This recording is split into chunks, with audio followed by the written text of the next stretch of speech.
ഇന്ന് മുണ്ടക്കൈ ചൂരൽമല ദുരന്തം കഴിഞ്ഞിട്ട് ഒരു വർഷം അല്ലെങ്കിൽ ഒരാണ്ട് തികയാണ്. കേന്ദ്ര സർക്കാരിന്റെ ഭാഗത്തു നിന്നുള്ള എല്ലാ സഹായങ്ങളും ഉണ്ടാകും എന്നുള്ള രീതിയിൽ ഈ പറഞ്ഞു എന്നുള്ളതല്ലാതെ പക്ഷെ അതൊന്നും പ്രായോഗികമായി പരിഗണിക്കപ്പെട്ടില്ല. അവിടെ പാലം തകർന്നു. മരണപ്പെട്ട ആളുകൾ ഓർമ്മ മരിക്കുവോളം അവരെ സ്വാധീനിക്കുന്ന കാര്യങ്ങളിലൊന്നാണ്. ആ ഗ്രാമമാകെ പോയപ്പോൾ അതിൻ്റെ ദുരന്തത്തിൽ ഒരു ദേശീയ ദുരന്തമായി പ്രഖ്യാപിക്കണം എന്ന് നമ്മൾ ആവശ്യപ്പെട്ടു. ജനങ്ങൾക്ക് ആകമാനം ഉണ്ടായിട്ടുള്ള ആ ദുരിതത്തിന്റെ വ്യാപ്തി എന്തുമാത്രം ഉണ്ടെന്ന് പരിശോധിച്ചാൽ ഉറപ്പായും സെൻട്രൽ ഗവൺമെന്റ് തയ്യാറായില്ല എന്ന് മാത്രമല്ല, കേരളത്തിന് ആശ്വാസകരമായ ഒരു നടപടിയും സ്വീകരിച്ചില്ല.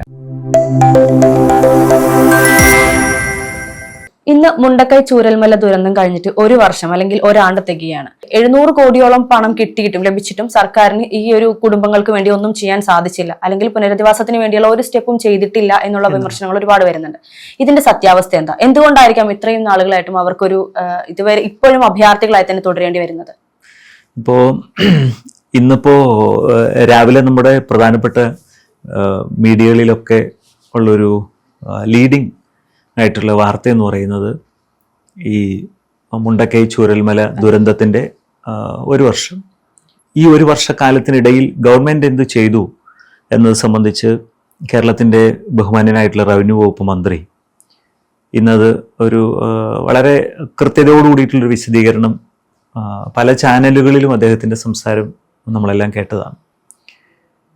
നമുക്കറിയാം, ഈ പ്രകൃതി ദുരന്തങ്ങൾ എന്ന് പറയുന്നത് ആ ദുരന്തമുണ്ടാകുന്ന പ്രദേശത്തെ ജനങ്ങളുടെ ജീവിതം, മരണപ്പെട്ട ആളുകൾ, ദുരന്തം ഉണ്ടായിക്കഴിയുമ്പോൾ അതിനുശേഷം ജീവിച്ചിരിക്കുന്ന ആളുകളെ സംബന്ധിച്ചിടത്തോളം അവർക്ക് ഓർമ്മ മരിക്കുവോളം അവരെ സ്വാധീനിക്കുന്ന കാര്യങ്ങളിലൊന്നാണ്.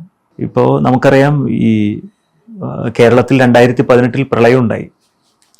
ഒരു നൂറ്റാണ്ടിനിടയിലെ ഏറ്റവും വലിയ ദുരന്തങ്ങളിലൊന്നായിരുന്നു പ്രളയം. 18 ഓഗസ്റ്റ് മധ്യത്തിലുണ്ടായ പ്രളയത്തിൽ കേരളത്തിൽ വലിയ നാശനഷ്ടങ്ങളുണ്ടായി. ഒരുപാട് ആളുകൾ മരണപ്പെട്ടു. നമ്മുടെ വിദ്യാലയങ്ങൾ തകർന്നു പോയി, പൊതുസ്ഥാപനങ്ങൾ പോയി, റോഡുകൾ തകർന്നു, കൃഷിക്കാർക്ക് നഷ്ടമുണ്ടായി, ഒരുപാട് മനുഷ്യരുടെ ജീവനോപാധികൾ നഷ്ടപ്പെട്ടു. അങ്ങനെ ഒരുപാട് ഇഷ്യൂസ് ഉണ്ടായി.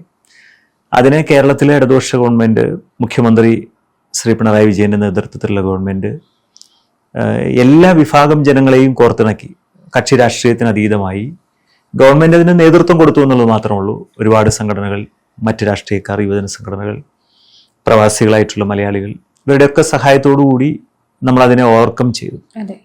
അതൊരു ഒന്നാന്തരം പ്രവർത്തനങ്ങളിൽ ഒന്നായി മാറിയതിൻ്റെ ഭാഗമായിട്ടാണ് LDF ഗവൺമെൻറ്റിന് ഒരിക്കൽ കൂടി ഒരു അംഗീകാരം 21 വോട്ടർമാർ നൽകിയത്. പക്ഷെ ഇപ്പോൾ ഈ മുണ്ടക്കൈ ചൂരൽമല ഉരുൾപൊട്ടൽ അതൊരു ഗ്രാമമാകെ പോയി. ആ ഗ്രാമമാകെ പോയപ്പോൾ അതിൻ്റെ ദുരന്തത്തിൽ ഒട്ടേറെ മനുഷ്യർ മരണപ്പെട്ടു. ആ മരണപ്പെട്ട ആളുകളിൽ ചില വീടുകളിലൊക്കെ പിന്നെ ആരുമില്ല, ആളുകൾ മരിച്ചു. ആ ഭൂമിയുടെ തന്നെ സ്ട്രക്ചറാകെ മാറിപ്പോയി. വീടുകളില്ല, ജീവനോപാധികൾ പലതും പോയി. ഇങ്ങനെ ഒരു ദുരന്തം ഉണ്ടായപ്പോൾ അതിൽ സംസ്ഥാന ഗവൺമെൻറ് ഫലപ്രദമായിട്ടുള്ള ഇടപെടലുകളാണ് യഥാർത്ഥത്തിൽ നടത്തിയത്. അവിടുത്തെ രക്ഷാപ്രവർത്തനങ്ങളിൽ അതിൻ്റെ കോർഡിനേഷനൊക്കെ വളരെ നന്നായിട്ടാണ് നടന്നത്.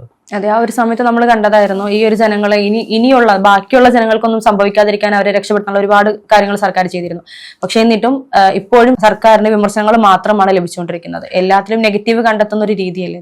അതാണ് നമ്മുടെ നാട്ടിൽ എന്ത് ചെയ്താലും അതിനൊക്കെ ഒരു ന്യൂനത കണ്ടെത്തും. 100 നല്ല കാര്യം ചെയ്യും, പക്ഷെ ഏതെങ്കിലും ഒരു കാര്യത്തിൽ ഒരു ചെറിയ എന്തെങ്കിലും ഒരു അപാകത ഉണ്ടെന്ന് തോന്നുന്ന ഒരു കാര്യം ഉണ്ടെങ്കിൽ ആ 101ാമത്തെ കാര്യത്തെ ബൂസ്റ്റ് ചെയ്യുന്ന, അതിനെ നെഗറ്റീവാക്കി ജനങ്ങളിൽ എത്തിക്കുന്ന ഒരു പ്രവണത പൊതുവിൽ നമ്മുടെ സമൂഹത്തിലുണ്ട്. ഇന്ത്യയുടെ പ്രധാനമന്ത്രി നരേന്ദ്രമോദി അദ്ദേഹം ഈ പറഞ്ഞ സ്ഥലം സന്ദർശിച്ചപ്പോൾ കേരളം ഒന്നടങ്കം വലിയ പ്രതീക്ഷയോടുകൂടി ഇരുന്നു. ആ ദുരന്തം പിന്നെ അതിൻ്റെ ആഴം എത്രമാത്രമാണ് എന്നത് പ്രധാനമന്ത്രി ആശുപത്രിയിൽ കിടന്നവരെ പിന്നെ ആശ്വസിപ്പിക്കുന്നതിന് അദ്ദേഹം മുൻകൈ എടുത്തു.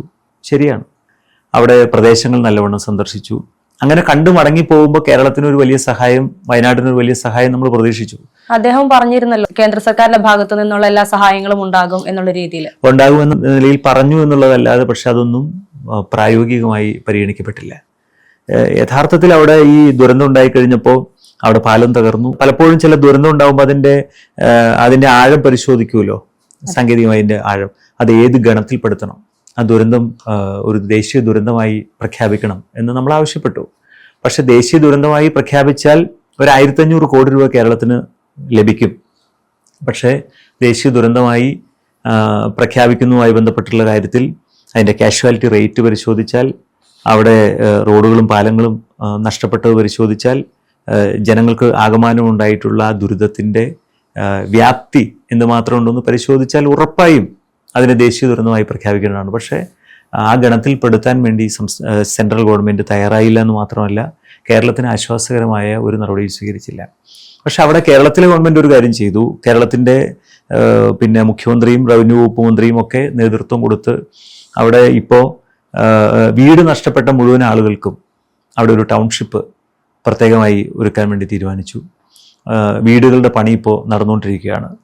410 എൻ്റെ ഒരു ചിന്ത. 410 വീടുകൾ അതിന് സ്ഥലം കണ്ടെത്തി, അതിന് നിയമപരമായിട്ടുള്ള ലീഗൽ ആയിട്ടുണ്ടായിരുന്ന സകലവിധ തടസ്സങ്ങൾ നീക്കി, അവിടെ ആ കണ്ടെത്തിയ സ്ഥലത്തേക്ക് വഴി ഉറപ്പാക്കാൻ, വെള്ളം ഉറപ്പാക്കാൻ, വെളിച്ചം ഉറപ്പാക്കാൻ, വീടിൻ്റെ സ്ക്വയർ ഫീറ്റ് എത്രയെന്ന് നിശ്ചയിക്കാൻ, അതിൻ്റെ ക്വാളിറ്റി ഉറപ്പാക്കാൻ, അതിന് നിർമ്മാണത്തിന് കൃത്യമായ ചുമതല കൊടുക്കുന്നതിനുൾപ്പെടെ എല്ലാ കാര്യവും ചെയ്ത് ആ പണി നടന്നുകൊണ്ടിരിക്കുകയാണ്. ഇപ്പോൾ ഗവൺമെൻറ്, ഞാൻ വിചാരിക്കുന്നു, ഈ വർഷം 2025 ഡിസംബറോടുകൂടി ഈ വീടുകളുടെ എല്ലാം നിർമ്മാണ പ്രവർത്തനങ്ങൾ ഒരുമിച്ച് പൂർത്തീകരിച്ച് ആളുകൾക്ക് താക്കോല് കൈമാറാൻ കഴിയുന്ന വിധത്തിലാണ് വേഗതയിൽ പുരോഗമിച്ചുകൊണ്ടിരിക്കുകയാണ്. എന്നാൽ അത് മാത്രമല്ല, അവിടെ നിന്ന് ഈ പറഞ്ഞ സകലതും നഷ്ടപ്പെട്ട ആളുകൾക്ക് വാടകയ്ക്ക് വീടുകൾ എടുക്കാനുള്ള സ്വാതന്ത്ര്യം, അതിൻ്റെ പേയ്മെൻറ്റ് കൊടുക്കുന്നതിന്, പിന്നെ ഗവൺമെൻറ്റിന് സാധ്യമായ നിലയിൽ ആളുകളുടെ പിന്നെ ജീവിതത്തിലേക്ക് അവരെ തിരിച്ച് കൈപിടിച്ച് കൊണ്ടുവരാൻ വേണ്ടിയിട്ടുള്ള വളരെ അക്ഷീണമായ പ്രയത്നം ഗവൺമെൻറ് നടത്തിയിട്ടുണ്ട്. ഇതിൻ്റെ പേരിൽ ഖജനാവിലേക്ക് വന്ന തുക, അതിലൊരു ചില്ലി പൈസ പോലും അനാവശ്യമായി ഗവൺമെന്റ് ചെലവഴിക്കാൻ വേണ്ടി പോകുന്നില്ല. അതിനിപ്പോ മാധ്യമങ്ങൾ പുറത്തുവിടുന്ന കണക്കനുസരിച്ച് 770 കോടി രൂപ ഖജനാവിലേക്ക് വന്നു. പക്ഷെ 91 കോടി മാത്രമാണ് ചെലവാക്കിയത് എന്നുള്ള ചോദ്യങ്ങൾ. അപ്പം ബാക്കി പണം എവിടെ എന്നൊരു ചോദ്യം കൂടി ഉയരുന്നുണ്ടെന്നുള്ളതാണ്. അല്ല, അത് മുഖ്യമന്ത്രിയുടെ ദുരിതാശ്വാസ നിധിയിലേക്ക് ആളുകൾ കൊടുക്കുന്ന പണം എന്ന് പറയുന്നത് അത് സുരക്ഷിതമായി ഗവൺമെന്റിന്റെ കയ്യിൽ തന്നെയുണ്ട്. ആ പണം ഈ ആവശ്യത്തിന് വേണ്ടിയിട്ട് ജനങ്ങൾ തന്നതാണ്. അത് ഈ ആവശ്യത്തിന് മാത്രമേ ഉപയോഗിക്കുള്ളൂ. ഈ പണം ഏതെങ്കിലും വിധത്തിൽ വകമാറ്റി മറ്റെന്തെങ്കിലും ഒരു ആവശ്യത്തിന് ഉപയോഗിക്കില്ല. അത് ഉറപ്പായും വയനാടിൻ്റെ ഒരു പാക്കേജ് ഉണ്ട്. അവിടുത്തെ ജനങ്ങളുടെ ജീവിതവുമായി ബന്ധപ്പെട്ട് അവരെ രക്ഷപ്പെടുത്താൻ വേണ്ടി ഗവൺമെന്റിന് മുമ്പിലുള്ള ഒരു പ്രധാനപ്പെട്ട ചുമതലയാണ്. ആ ചുമതല കൃത്യമായി LDF ഗവൺമെന്റ് നിർവഹിക്കും. ഇപ്പം ഈ കുറച്ച് നാളുകൾക്ക് മുൻപ് വീണ്ടും ഉരുൾപൊട്ടി, വയനാട് അല്ലെങ്കിൽ മുണ്ടക്കൈ ചൂരൽമല ഭാഗത്ത് വീണ്ടും ഉരുൾപൊട്ടി എന്നുള്ള വാർത്തകളൊക്കെ വന്നിരുന്നു. പക്ഷെ ആ ഒരു സമയത്ത് ഗവർണറുമായിട്ടുള്ള വിഷയങ്ങൾ ഉയർന്നു വന്നത് കൊണ്ട് തന്നെ മറ്റൊരു വിമർശനം കൂടി കേരള സർക്കാരിന്റെ തലയിൽ ഇരിക്കുകയായിരുന്നു ഉണ്ടായിരുന്നത്. കാരണം പിണറായി സർക്കാരിനെതിരെ അല്ലെങ്കിൽ പിണറായി വിജയൻ എന്ന നമ്മുടെ മുഖ്യമന്ത്രിക്കെതിരെ എന്തൊരു ജനങ്ങൾ തിരിയേണ്ട ഒരു സാഹചര്യം വന്നാലും ആ ഒരു സമയത്ത് BJPയുടെയോ അല്ലെങ്കിൽ ഗവർണറുടെയോ ഭാഗത്ത് നിന്ന് ഈ ഒരു സർക്കാരിനെ സംരക്ഷിച്ചുകൊണ്ട് മറ്റെന്തെങ്കിലും വിവാദങ്ങൾ മാധ്യമങ്ങളിലേക്ക് ഇട്ടുകൊടുക്കുന്നു എന്നുള്ള ഒരു പരാമർശം കൂടി ഒരിടയ്ക്ക് നമുക്ക് വന്നിരുന്നു. അതിലെന്തെങ്കിലും വാസ്തവമുണ്ടോ? അല്ല, വാർത്തകൾ എപ്പോഴും ഒരിക്കലും നമ്മുടെ മാധ്യമങ്ങളിൽ ഒരു വാർത്ത വന്നാൽ അത് ആ ഒരു ദിവസങ്ങളിലാണ് ആ വാർത്ത. ഇപ്പൊ VS മരണപ്പെട്ടു അടുത്ത ദിവസം. അപ്പോൾ എല്ലാ മാധ്യമങ്ങളുടെയും ഒരു 3 ദിവസക്കാലത്തെ ഹൈലൈറ്റ് എന്ന് പറയുന്നത് 24 ഹവറും സഖാവ് VSനെ കുറിച്ചുള്ള വാർത്തകളായിരുന്നു. അത് കഴിഞ്ഞ് അടുത്ത സബ്ജക്റ്റ് വരും, മറ്റെന്തെങ്കിലും പുതിയ കാര്യം വരും.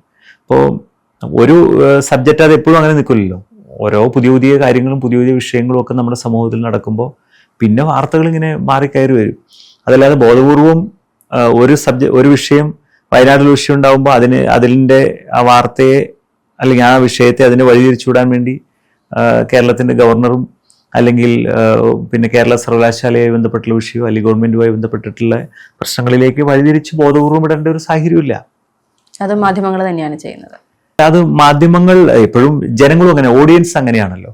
ഓഡിയൻസിന് എപ്പോഴും ഒരു കാര്യം തന്നെ കണ്ടുകൊണ്ടിരിക്കാനല്ല, അവർക്ക് പുതിയ പുതിയ കാര്യങ്ങൾ അവർക്ക് കാണണം, അവർക്ക് കേൾക്കണം. അപ്പോൾ മീഡിയ എന്ത് ചെയ്യുക, അവരും മീഡിയയും എപ്പോഴും ഒന്നിൽ തന്നെ കോൺസെൻട്രേറ്റ് ചെയ്യാൻ പറ്റില്ല. മീഡിയയും പുതിയ പുതിയ കാര്യങ്ങൾ വരും, ഇമ്പോർട്ടൻസ് അനുസരിച്ചിട്ട് ഓരോ കാര്യങ്ങളും വരുമല്ലോ. അത് മീഡിയയുടെയും കുഴപ്പമില്ല. മീഡിയ അങ്ങനെ ചെയ്യണം, അപ്പോഴാണ് ആളുകൾക്ക് അതിനെ പിന്നെ അത് വാർത്തയെ എൻജോയ് ചെയ്യാൻ പറ്റുള്ളൂ.